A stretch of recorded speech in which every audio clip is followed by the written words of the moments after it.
Manipulators లేదా manipulators నిన్ను చేయాలనుకున్న వాళ్ళు ఎలా వల వేస్తారో తెలుసా?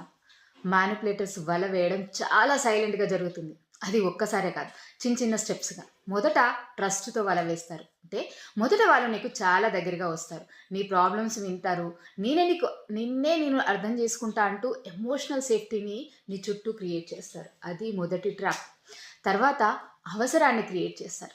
కొంచెం కొంచెంగా నువ్వు వాళ్ళపై ఎమోషనల్‌గా డిపెండ్ అవ్వడానికి ఒక రీజన్‌ని క్రియేట్ చేస్తారు.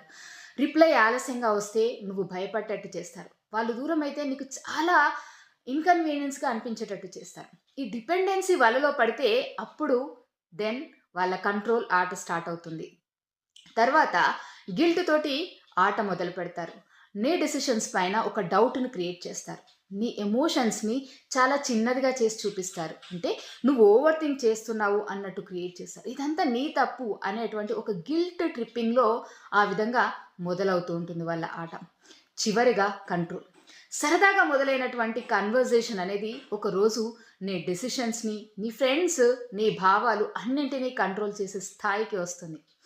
మానిప్యులేటర్స్ వర్డ్స్ ఎప్పుడైనా కూడా చాలా స్వీట్‌గా, మృదువుగా ఉంటాయి. కానీ వాళ్ళ ఇంటెన్షన్స్ ఉన్నాయి చూసారా? అవి చాలా షార్ప్‌గా ఉంటాయి. అందుకే గుర్తుంచుకో.